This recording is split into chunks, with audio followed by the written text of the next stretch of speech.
Shri Radhe Radhe milk centre. हमारे पास शुद्ध दही, दूध, घी, खोवा, श्रीखंड, बासुंदी, पनीर और स्वादिष्ट मिठाइयाँ मिलेंगी। शादी समारोह और पार्टी के लिए संपर्क करें। हमारा पता है स्टेट बैंक के बाजू में, मेन रोड, बेला।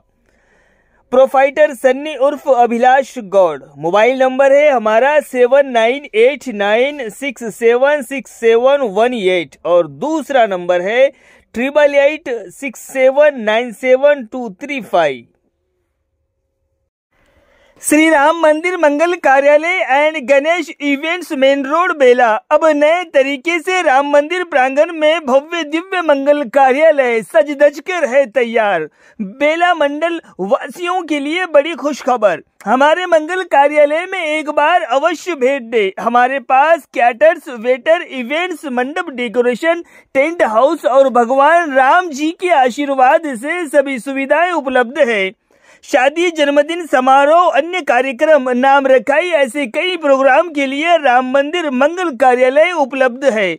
और जी हाँ, कम और वाजिबी दाम में। अब शादी ब्याह शान और शौकत से कीजिए। हमारा पता है मेन रोड, बेला। संपर्क करें चेतन निपुंगे 7095987551 और विजय 9182801018।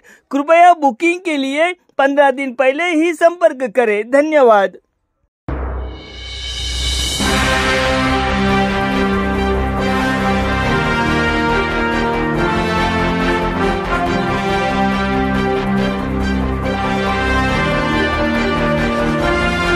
नमस्कार, माय मावली हिंदी समाचार में आपका स्वागत है और मैं हूं शेख इस्माइल। बेला मंडल के सोनकास गांव में मनपल्ले स्वच्छंद संस्था के तत्वावधान में मनपल्ले स्वच्छंद संस्था के अध्यक्ष नरसिंह रेड्डी, बेला तेलंगाना ग्रामीण बैंक के प्रबंधक राजेश्वर ने गांव के बुजुर्गों के साथ सामाजिक पुस्तकालय का उद्घाटन किया।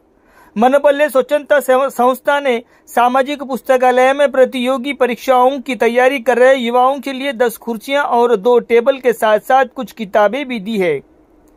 ग्रामीणों ने चेयरमैन नरसिंह रेड्डी और ग्रामीण बैंक मैनेजर राजेश्वर का सम्मान किया। इस अवसर पर सतीश गुरनुले ने कहा है कि हमारे गांव में पुस्तकालय शुरू करने के लिए संस्था को विशेष धन्यवाद, ताकि ग्रामीण क्षेत्रों में पढ़ने वाले युवा प्रतियोगी परीक्षाओं में उत्कृष्टता प्राप्त कर सके। इसी तरह मनपल्ले चैरिटी के अध्यक्ष नरसिंह रेड्डी ने कहा है कि ग्रामीण क्षेत्रों में पढ़ने वाले युवाओं को प्रतियोगी परीक्षाओं के लिए तैयार करने के इरादे से सामाजिक पुस्तकालय शुरू किए गए हैं। पुस्तकालयों के अलावा हमारी संस्था मुख्य उद्देश्य गांव में पौधे लगाना, शौचालय बनवाना और प्लास्टिक मुक्त गांव बनाना है।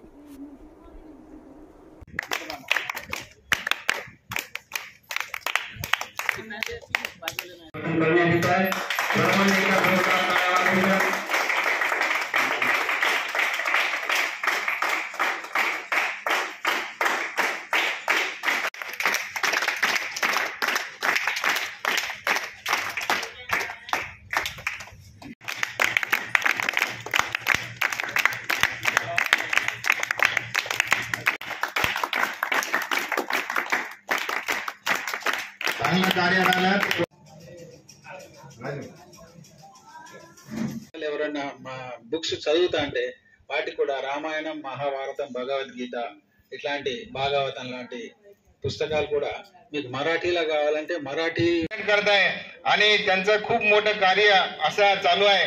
2015 पासून यांनी स्वच्छंद संस्था स्थापन केली आणि 2015 पासून आज 2025 जवळ येत आहे। तर 10 वर्ष कंप्लीट होण्याच्या मार्गावर आहे। तर ह्या ओपन केलेलं आहे। हे आपल्या स्टुडंट्ससाठी लय यूजफुल राहतं म्हणजे मी सोचता मराठी मला बरोबर नाही యాక్చువల్గా 2 సంవత్సరాల క్రితం అంటే 2022 అక్టోబర్ 2 నాడు మా సొంత విలేజ్ జాంబీలోనే ఒక జనరల్ లైబ్రరీ, అంటే ఇట్లాంటిది కాకుండా జనరల్ అంటే మైథాలజీ బుక్స్, అంటే ఇప్పుడు మనకు రామాయణం, మహాభారతం, భగవద్గీత ఇట్లాంటి మన విలేజ్లో మనపల్లె స్వచ్ఛంద సంస్థ తరపు నుంచి ఈ గ్రంథాలయం ఓపెనింగ్ జరిగింది। దాంట్లో మనపల్లె స్వచ్ఛంద సంస్థ చైర్మన్ గారు నర్సింగ్ రెడ్డి సార్ వాళ్ళు అంతా మన లైబ్రరీ కోసం ఏం మటీరియల్ కావాలా, ఏం బుక్స్ కావాలా అంతా మాకు డొనేట్ చేయడం జరిగింది. ఆ సందర్భంగా మేము మా విలేజ్ తరపు నుంచి మనపల్లి స్వచ్ఛంద సంస్థ చైర్మన్ నర్సింగ్ రెడ్డి సార్కి ధన్యవాదాలు చెప్తున్నాం. ఇంకా ధన్యవాదాలు చెప్పుడంటే మేము ఈ వచ్చే జూలైలో సార్ ఇష్టం ప్రకారం మేము 51 ఏమంటారు మొక్కలు నాటి దాన్ని పెంచి దాన్ని పెద్ద చేసి ఈ ఎట్లయితే పిల్లలు పెద్దగా అవుతుంది అట్లానే చెట్లు కూడా పెద్దగా కావాలా అట్లా కేర్ తీసుకొని సార్కు చెప్దాం. ఇదే మాకు సార్కు ధన్యవాదాలు చెప్పినట్లు మాకు అవుతాయని ఇట్లా భావిస్తున్నాం. అందుకే మరి ఒకసారి సార్కు ధన్యవాదాలు తెలిపి ఇట్లానే మాకు ఎప్పుడైతే సహాయ సహకారాలు అందిస్తూ మా గ్రామాన్ని కొంచెం మేల్కోవాలని సార్కి అభినందిస్తున్నాం. కాబట్టి ధన్యవాదాలు సార్కి మరొకసారి ధన్యవాదాలు చెప్తూ ముగిస్తున్నాం. పెద్ద నర్సింగ్ రెడ్డి. నేను 2015వ సంవత్సరం అక్టోబర్ 2న మనపల్లె స్వచ్ఛంద సేవా సంస్థ అనే సంస్థను ప్రారంభించాను. ముఖ్యంగా దీని ఉద్దేశం ఏంటంటే కమ్యూనిటీ లైబ్రరీస్ అంటే సామాజిక గ్రంథాలయాలను ప్రారంభించడం, అట్లాగే చుట్టుపక్కల గ్రామాల్లో ప్రతి సంవత్సరం కొన్ని మొక్కలు నాటడం, వాటిని పెంచడం, అట్లాగే తర్వాత ఈ ప్రతి ఊళ్ళో ఉన్న సాధారణమైన సమస్య ఏంటంటే ఈ బహిరంగ మలమూత్ర విసర్జన, వాటిని సాధ్యమైనంత వరకు నిర్మూలించడానికి కృషి చేయడం, తర్వాత ప్లాస్టిక్ వాడకాన్ని కూడా సాధ్యమైనంత తగ్గించి ప్లాస్టిక్ రహిత గ్రామాలుగా చేయాలనే ఉద్దేశంతో ఈ సంస్థను ప్రారంభించడం జరిగింది.